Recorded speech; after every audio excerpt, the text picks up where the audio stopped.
Welcome to Women in Leadership Talk, where you'll hear from successful women who are empowering other women with their stories of adversity, resiliency, and success. And here is your host, Vicki Bradley, founder and CEO of Women in Leadership Empowered. Hello, everyone, and welcome to the Women in Leadership Talk podcast. Thank you so much for joining us today. Take 2 seconds, hit the subscribe button. Make sure that our latest and greatest podcasts get downloaded into whatever your favorite platform is. So just take 2 seconds and do that real quick for us. We have an exciting conversation for you today. We're going to be talking about why love feels hard in this loneliness era. And I have a wonderful guest joining me, Katarina Polonska. So Katarina, thank you so much for being here. Thank you for having me. I'm glad to be here.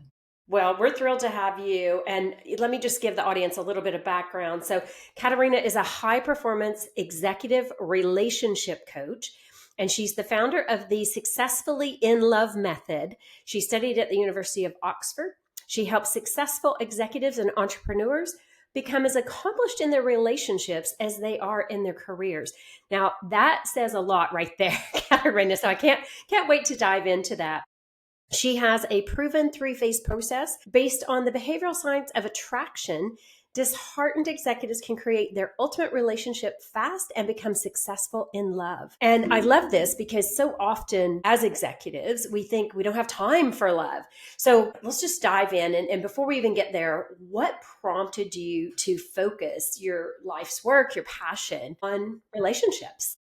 Yeah, that's a great question. And really, it's a combination of my personal experience. So guess what? I struggled in my relationships. I watched my family struggle. My brother has struggled. My parents had a very painful and pretty harrowing divorce when I was younger, in my 20s, which I helped them through. I called off my first engagement. Most of my peers were all struggling with relationships and still are. I was reflecting to my husband how I haven't met that many happy couples, and it's a real struggle, especially couples who are high performing and ambitious and have audacious goals for their careers and the impact they want to have in the world. So that was on a personal level. On an academic level, I've always been really interested in love, philosophically speaking. I mean, I'm a bit of a philosopher and always thinking about topics like this and relationships. And I specialized actually academically in gender dynamics. So looking at masculinity, femininity, the different ways that they play out, and really looking at that intersection between how are men and women different and how do they relate to each other differently? How do they communicate? Where are the tensions? Where are the limitations of traditional gender roles? So that was the academic side of things. And then really it was my work in behavioral science went deeper and deeper into looking at happiness and well-being, whilst my own personal life was tanking into collapse. I was in that engagement. And so I found it so curious how I'm in this world of behavioral science. I actually trained in coaching back in 2007. So I've been in the world of personal growth for a very, very, very long time. And despite all of the access to research that I had, all the work that I was doing, I still struggled with relationships. And a lot of other people struggled. And that's when it got me thinking, why are they so difficult? And as I began drilling down into attachment theory and looking at how we're wired and why we get triggered, I just went deeper and deeper down this rabbit hole. And when I actually met my husband, I had already planned to leave corporate. I'd already planned to train further in my coaching career, purely as a hobby. It was meant to be a sabbatical. And slowly but surely that unfolded into what is now a full-time business that I'm scaling 120% year on year, and really thinking about, where do I want to go next? Yeah, it's a wild and exciting ride, and I seem to have no end of people who tell me that they struggle in this area. Well, I love the work you're doing, number one. So I think, it is so important, number one, because we do focus so much of our time, energy, and attention on our careers. And often those personal, intimate relationships will suffer because of that. I'm guilty as well. And when you're high performing, it's tough, right? Because you put a lot of energy and focus into one aspect. It's funny because I'm a coach as well, and I work with a lot of executives.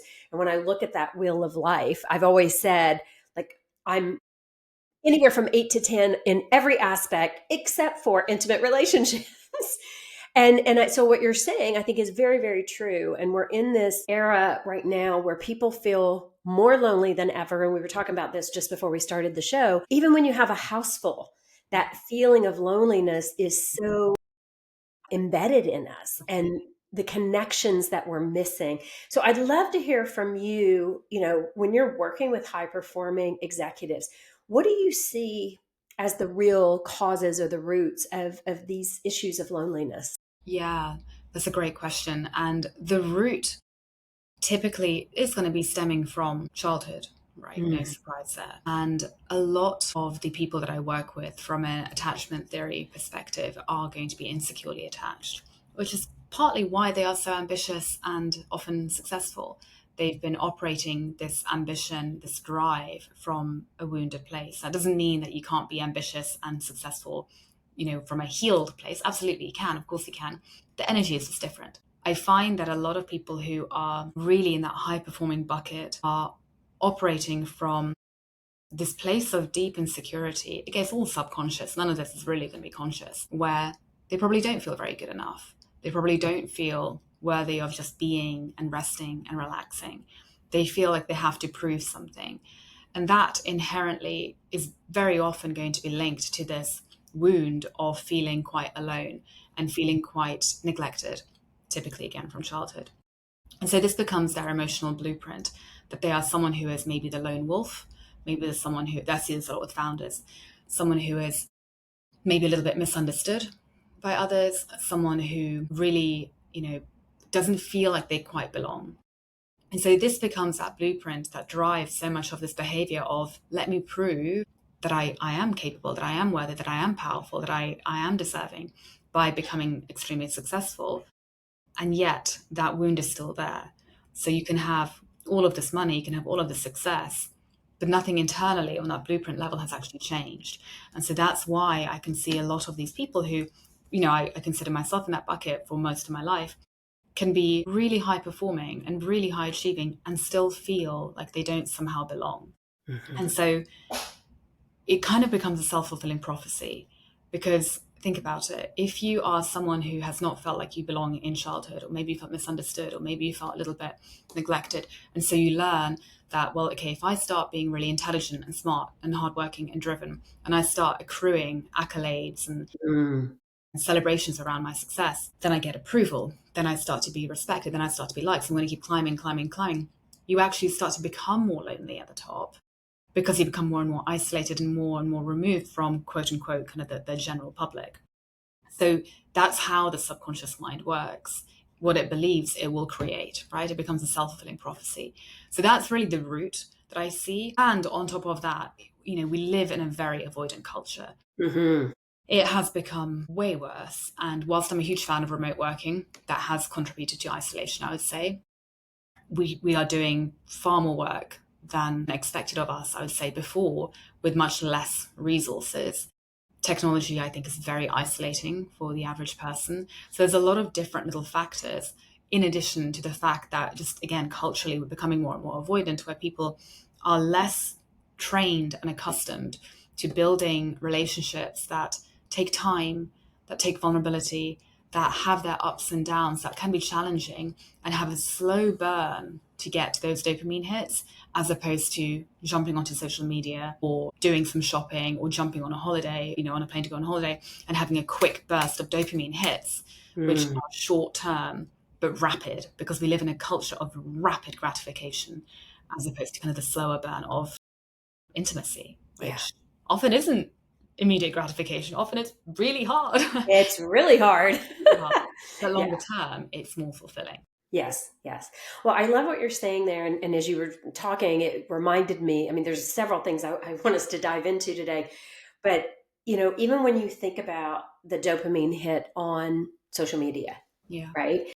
There's the aspect of, it gives you a quick fix, you're laughing or you're connecting. But there's also the shadow side to that, is the comparison. And it reinforces some of those stories that you were talking about with respect to not being enough, right? And we see that happening. You see it happening when people are on dating apps, right? You'll connect with someone, and then the next thing you know, they're ghosting you, and you're like, okay, what did I say? Or what did I not say? So how do you navigate that when you're let's say when you are isolated and you're looking for that partner and you feel like you're getting more and more messages of that wounded self. Yeah, absolutely. One of the most important things that we need to learn, and this is for everybody, is to really learn to discern that inner voice and driver of the wounded part and the voice and the driver of the spiritual or the wiser, whatever terminology you want to use, right? When I actually started out my work, I was really curious about this distinction between the gut instinct and a fear-based anxious response. I know for myself, when I was with my previous partner in that engagement, I spent a long time dithering, do I stay or do I go? And really unsure of what those internal messages were. And I hear that a lot with a lot of my clients, that they can trust themselves in business decisions, but when it comes to intimacy, they really struggle to trust themselves because they simply don't know. And so getting really good at discerning what is the voice of those wounded parts, how do they sound, what messages do they often convey to me, and how can I learn to discern what is actually coming up from my past and what is actually a real-time response in the present moment. And that requires embodiment and mindfulness and attunement and a lot of other skills that I love to teach. And so when it comes to that loneliness piece, there's a lovely saying I heard the other day that if you are dealing with feelings of chronic loneliness, it's the biggest sign that you need to come home to yourself, right? That is, you need to come back and connect to yourself. Yeah. And so that's not to say that humans aren't relational beings, that we all need connection. We do. And at the same time, the most important connection that you need to have is the one with yourself. Yeah. And I hear this from clients who, they're frustrated, they're single, they want to find that person, they're tired of doing it all alone, they want to be with that person. But what I'm hearing there is that little wounded voice of, I'm lonely and I feel abandoned and I'm scared, as opposed to, I really love my life, I really love myself, I'm really happy with where things are. And you know what? Whilst I would love to have a partner, I'll actually be okay even if I don't. And that's the space we want to be in. But that takes time, right? That takes time. It does take time. Yes.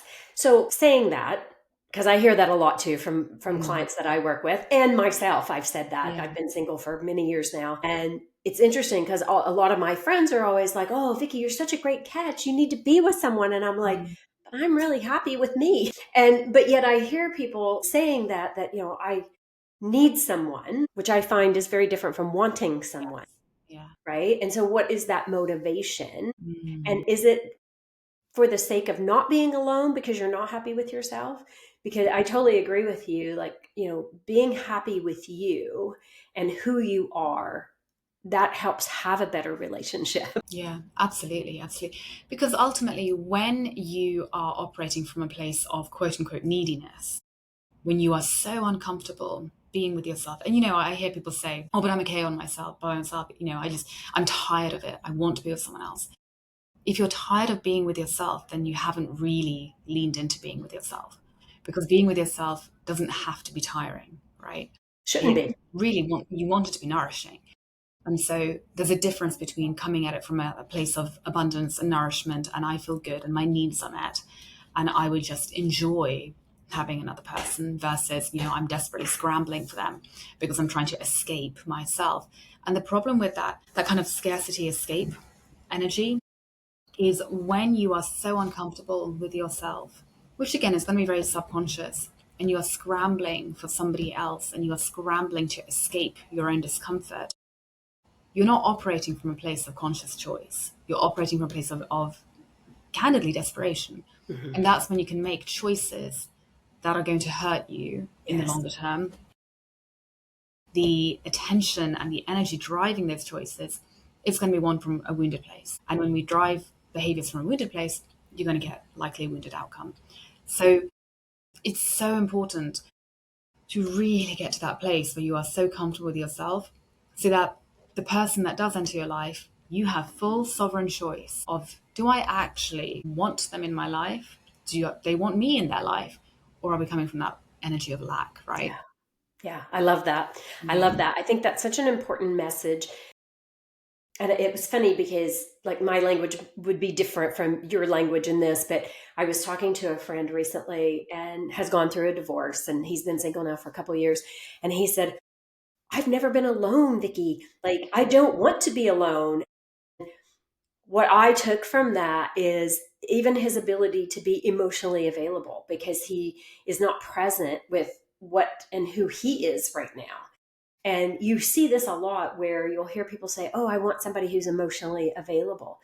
And I think that stems back to what you're talking about, of getting to the root of who you are and how you want to show up in this relationship. And it's like a job interview. That first interview, you show up as your absolute best, but that's going to be the best you get. Absolutely. Right. And so paying really close attention to that. Yeah, absolutely. It's, the energy behind it is important, right? And that kind of brings me to the energy of dating. I hear a lot of people who are really frustrated with dating. Yes. And again, the energy behind it is one of burnout, one of being pissed off, one of there are no good men left in the world. Or good women. No good women. Yeah. I'm in the wrong city. Everyone's this, everyone's that. And so much negativity that how can you possibly meet a healthy, sovereign person if you're walking around like Scrooge, with this. Yeah, great point. They're going to be repelled, because that leads us to the other question, which is, you can have your long list of attributes of what you want your perfect partner to have. You can have your qualities, have your values, blah, blah, blah. But who do you need to become to be attracted to that person?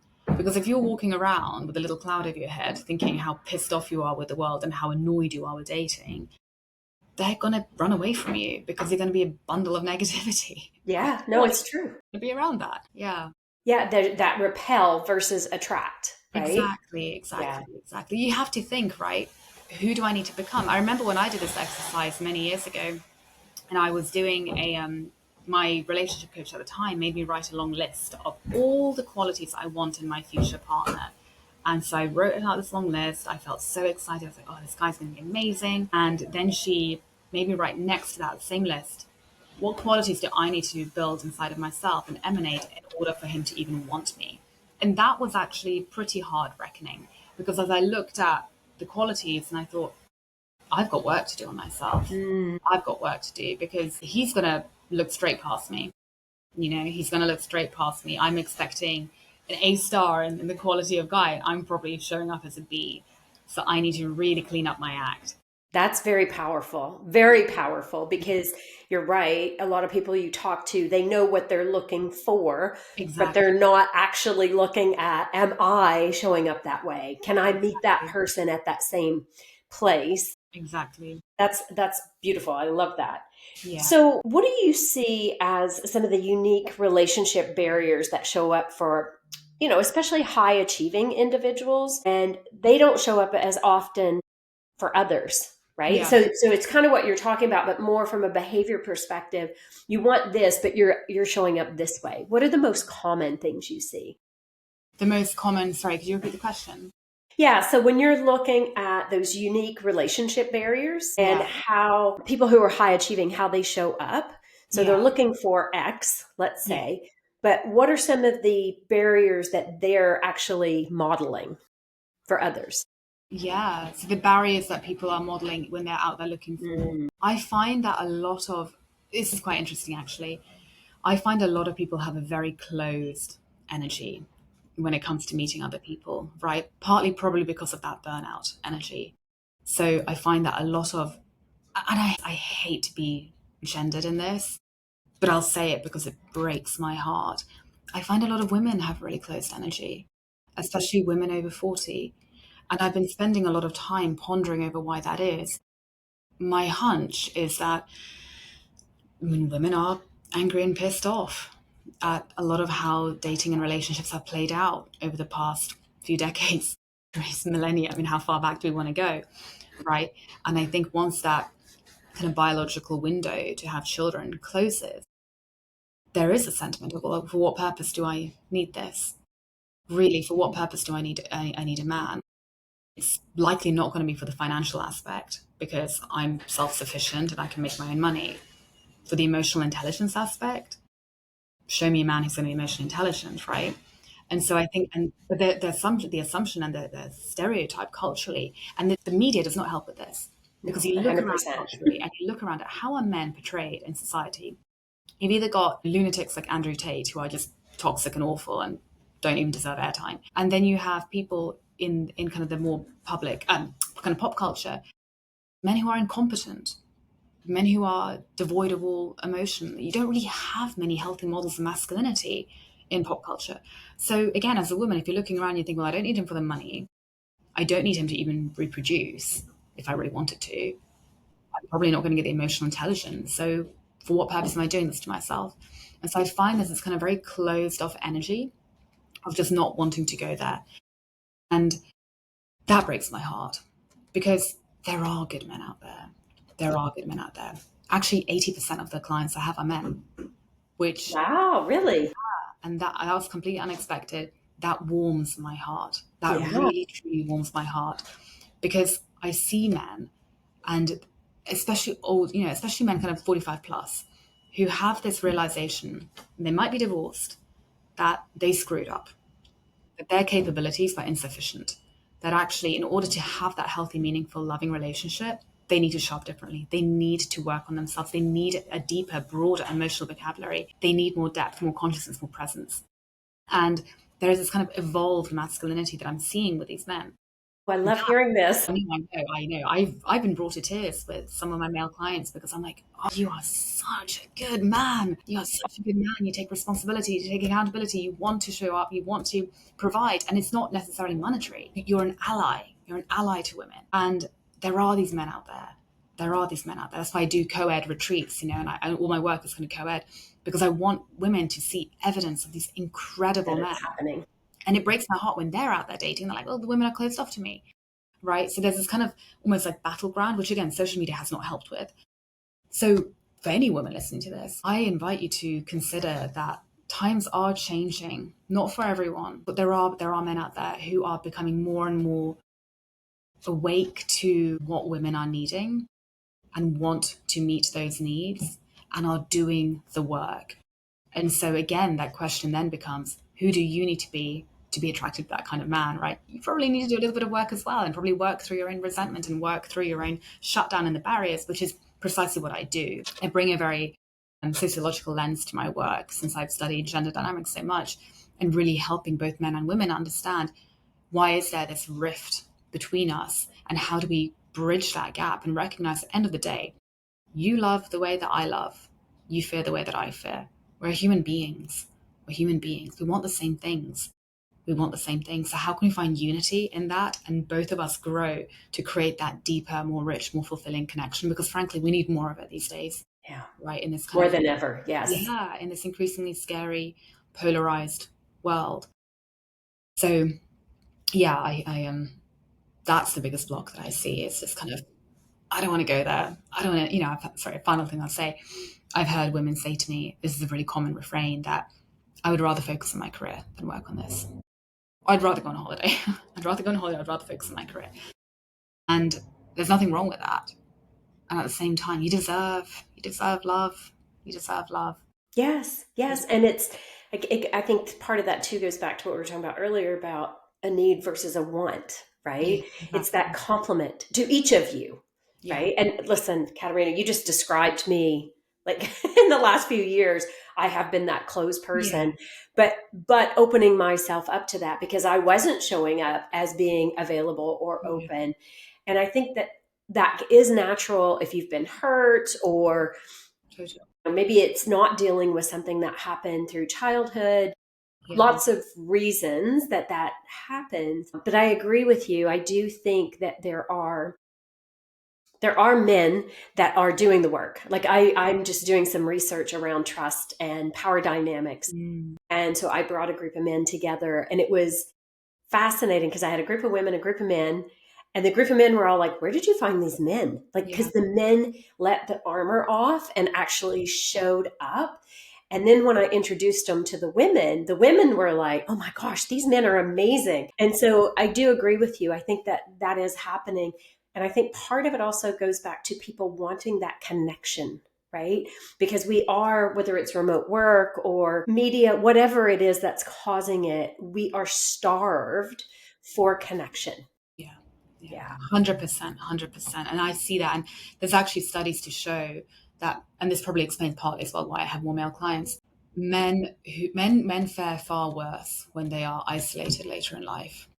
So a solitary man is actually a big health risk to himself, whereas a solitary woman is generally going to have more capabilities and more emotional resilience to cope with it, and likely more friends and a bigger support network. So actually women are generally okay, men are less so. So it makes sense that men are going to be pursuing connection, which again does break my heart, because there are so many really good men out there.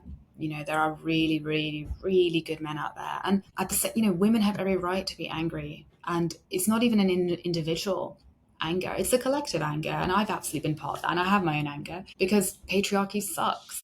Yeah, it does. It sucks. The most horrifying, destructive thing out there. I mean, one of the most horrifying, so many things stem from it. Climate change, I mean, don't want to go into all of that, but it's not good. So understandably, there is an anger, and it's collective, and it's ingrained, and it's intergenerational, and it's heavy.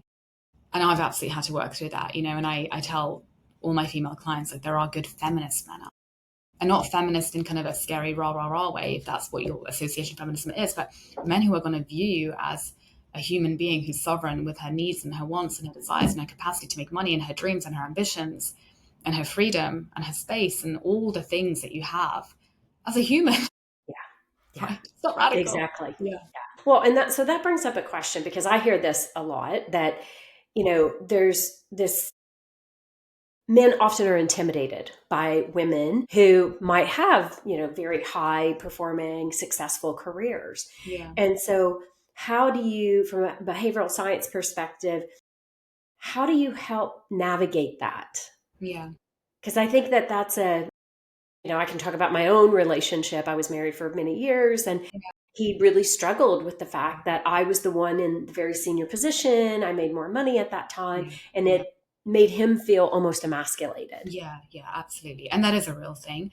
And I had a very similar thing in previous relationships as well. There's a difference though, right? And I think this is where the education piece is so important, where we've associated, there's so many ways I can go with this, but simply put, if you think about kind of like femininity and masculinity and kind of the energies behind it, the English language is quite limited, and not we, but the English language has associated the qualities of femininity and the qualities of masculinity from that energetics perspective with the gender identity, which is false. Because your identity and my identity and my husband's identity and Bob down the road's identity, we are full 360 degree spectrum human beings, meaning we have the same cocktail of qualities. They just show up in different ways, partly on our social conditioning and to some extent our biological drivers, right? And so in that realm, you and I can be ambitious women because the ambition fuels part of our needs. It actually fulfills us. It's actually nourishing. It actually brings us joy. What isn't feminine about that? Yeah, no kidding. There's a difference there. And so without going too deep into the weeds of kind of the polarity dynamics and blah, blah, blah, there's this misunderstanding that in order to be masculine, I have to be provider, protector, the breadwinner, and blah, blah, blah. All of these traits, which are very, very limited and actually don't encapsulate the full spectrum of humanity that a man might be and that a woman might be. And so we need to almost dismantle these very old, traditional, rigid gender dynamics and understand that actually money's got nothing to do with it. Money's got nothing to do with it. Because a man's capacity to, quote unquote, provide and protect doesn't have to be tied to money. And you could argue that women provide and protect just as much as men do. Absolutely. You can debunk the whole gender theory if you go back and, there's tons of evidence to show that cave women were the ones who were hunters. I mean, the whole thing is just a load of sociological crap, I think. Sorry. It's true. There's a lot of this conditioning. And so I always invite people to, rather than sitting there doing this whole kind of deconstruction of sociological history, I tell them, follow what brings you joy. That's the most important thing in a relational dynamic. Follow what brings you joy and follow what's needed in the relationship. Meaning, if as a woman, you being out there in the world of work, making money, being ambitious, whatever it is, brings you joy, and the energy that you come home with is one of nourishment, feeling upbeat, feeling good about yourself and excited and vibrant, then do that. And equally, if for the man staying home and tending to the house and protecting and providing the household and being with the kids brings you joy, then do that. If it doesn't bring you joy, then do what you need to do in order to bring you joy, which may well mean that you're both career people. But then again, your relationship's going to need joy. So you're going to have to prioritize a relationship, right? There's different configurations. And there's also a joy to recognizing that, well, if my partner's going to be flying to the moon and doing really well, then maybe my joy is going to be behind them and supporting them in that mission, because I know that when they're there, they can turn around and support me. So there's something around identifying what brings me joy in this relationship for me personally and for the relationship, and how can I cultivate more of that? And that's going to be unique to every single couple. I know I thought that what would bring me joy would be being more of the kind of, being with that breadwinner type. Because my entire life, I was dating men who made less money than I did. And, part of that is just some of the routes that I took in my career and Oxford and blah, blah, blah. And so I experienced that resentment. I experienced that emasculation. And so my thought was, well, inherently, I need to somehow either play smaller and find someone who I can kind of be more subservient to and be kind of quote unquote more feminine, or find someone who makes more money than me. But that became a box that I then started to artificially pursue. It didn't actually bring me joy because the box was the wrong box. Yeah. And when I met my husband, it was so interesting because all of that got blown up, and partly through necessity and partly through just how things ended up, I became the breadwinner again. But this time he was behind me and supporting me and raising me up. And he became my head of operations for my company when I started out. And I really railed against it. I resisted it because I was like, this is wrong. You're older than me. But in the end, he got joy from seeing me fly. I scaled really fast. And then at one point he was like, okay, I'm leaving you to it now, little bird. You're flying. I love it. And now he's doing the same. And now I have the pleasure and the joy of thinking, well, actually, my company's flying. So I have got the time and capacity to lean in and support him. Yeah. And then who knows where we're going to end up. Yeah. But it's like we're both following each other's joy. And there was, candidly, a point in my work where I stopped feeling joy with him behind me. At one point I was like, this is getting heavy. And actually, I don't think I need you. I think I'm actually okay. And so we had this conversation. There was a little bit of tension, of course, but we kind of ironed out, well, actually, I think the joy piece now is going to be him flying and doing his own thing and setting me free. And so there's a fluidity to it. There's a fluidity, right? And it's going to be nuanced. It's going to be flexible, but it's got to have to make you happy. And trying to stuff ourselves into little boxes is never going to work. Yeah, very powerful. Two things you said there that really resonate with me is the joy. What brings you joy? Really, when you break it down like that, that does take away traditional norms. It takes away this need to be either masculine or feminine. It simply brings it to what brings you joy. Yeah. And I think what you just said about the box, we are so quick to put ourselves into a box of what we think society wants or what we even think we want. And sometimes you don't know that until, like you've described, until you experiment with it. And that communication being very transparent, very intentional in a positive way. Yeah. Like that also, I think, is a really important aspect of any kind of relationship, whether it's intimate or not. Super important. Love that. Yeah. So I am watching our time. I do want to ask you a little bit more about your business and your method. So in Successfully in Love method, what's that first internal shift someone needs to make before they can attract the partnership that they truly want? And I know we've talked a little bit about doing the inner work, but maybe you can dive into that just a bit. Yeah, it's going to be the inner work in the sense of my work's very, very heavily leaning towards the subconscious work, right? Because you can read every dating book out there, as I did. You can study all the strategies. You can go deep into the world of techniques and do this and do that and optimizing a dating app profile and, how do you be more, whatever, all these different tactical things. All of it is not going to work. If on an internal level, again, that energy is going to be off and your nervous system is going to be closed and not receptive to receiving love and to being treated well. And so I specialize in attachment theory and the subconscious mind and really helping people identify very quickly and early on what are the different subconscious blocks that they have to intimacy and to receiving healthy love, both with themselves and with others. And the funny thing is these blocks are going to be impacting other areas of their life. It's going to impact their capacity to make money, their career, their health, their well-being. So it's kind of like tangential benefits to it. So really want to identify what those blocks are. And then the second piece of the puzzle is, how do we actually get rid of them? Because it's all very good and well to think, I've got a fear of abandonment or whatever. How do you get rid of it? And so there are different subconscious mind tools and techniques that you can apply to help you essentially rewire, quote unquote, or recondition your mind to not have them.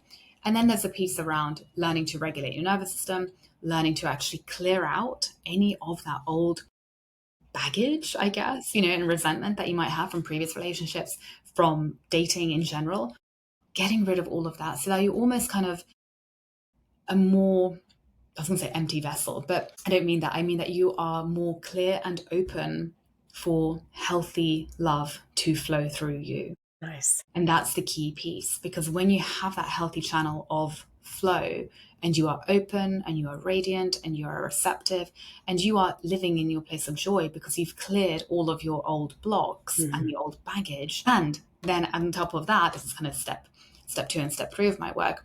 You know what you need to be happy long term, irrespective of the title and the status. But you know what you really need. You know what you're looking for. You know what's going to bring you more of that joy. And you've built a life around that. And on top of that, you've learned how to communicate that. You've learned how to set boundaries around that. You've learned how to hold your own ground within that and have it as a non-negotiable. That's when everything clicks. And that's when you can get, you can go to a coffee shop and your odds of meeting the right person are exponentially higher than if you were to go there, 3 months prior without having done any of this work. So really it's an inside job with a little bit of the outside or inside. I love it. When you were describing that, I was seeing the box open. Yeah. Right? So it's like all of a sudden where it's been tight and closed and taped, and all of a sudden it's just, okay, it's open and you can kind of flip free from it. Exactly. Love that. Yeah. Love that. Well, I know you have a super busy schedule, and you've got a big event coming up tonight. So just one last thing, any one last tip or piece of advice you'd want to give executives in those 40s, 50s, and 60s who are still looking for love? Absolutely. It's never too late. Some of my best success stories are for people in their 60s, right? It's never too late. It will take a little bit of investment, right? Both financially, because you'll probably want to get some support to accelerate the results, and time, but it doesn't have to be much. It doesn't have to be much. And the way that I like to work is kind of a one and done, right? You do this 3 months on average, get in, learn what you need to learn, know what you need to clear, get out, go find that person and go live the rest of your life. I think there's a kind of a big fear that this is going to be a multi-year process and I'm going to have to unpack all my childhood trauma and then wade through it and sit in it and feel bad. No, it's none of that. I don't even need to know your childhood. We don't need to talk about the story. It's very tactical and get in, get out and move on with your life and optimize it. So the same way you'd get a personal trainer, the same way you'd get a financial advisor, just get some help with this. Yeah. And then love that. go live your life. Yes. Right? Love that. Yes. Create a new story. Absolutely. Especially as we're entering the new year and, let this year be your best year yet. Love it. Love it. So Katarina, where can people find you? Yeah, absolutely. I live on LinkedIn. That is where most of my clients are and where I spend the most time. So you can find me, Katarina Polonska, on LinkedIn. I'm also on my website, so www.katarinapolonska.com. That's KATARINAPOLONSKA.com. And on there, you can book a call with me as well as learn a little bit more about the work and the method. And you can check out my podcast there too. Awesome. Awesome. And ladies and gentlemen who are listening to the show today, make sure you do that. And we'll put her website in the show notes so that you can reference it very easily. But Katarina, I can't thank you enough. Like, this has been a great conversation. And I think that, we're listened to in 90 some countries. And I think all of us are looking for love in some way, that connection, whether it's a good friend or an intimate partner. And some of the things that you've shared today have been really impactful and resonating, and love the conversation about masculinity and femininity and each of us leaning into those attributes that, really help us have more joy. So thank you so much for being here. You're so welcome. You're so welcome. Thank you. And those of you that are listening, if you're looking to have a look at your own leadership, visit us at Women in Leadership Empowered. Take our free leadership quiz. It'll give you a lot of insight as to how you're showing up in the world as a leader. Leader can mean lots of different things. So check it out. Do go on there, subscribe to our newsletter. We give you lots of tips in the newsletter, but we also give you a recap of the beautiful people we have on the podcast every month. So take care, everyone, and we'll see you on the next Women in Leadership Talk podcast. Thank you, Katarina. Thank you so much. Thank you for joining us for WIL Talk, sponsored by Women in Leadership Empowered. To learn more about our programs, please visit www.willempowered.com. We look forward to seeing you in our community.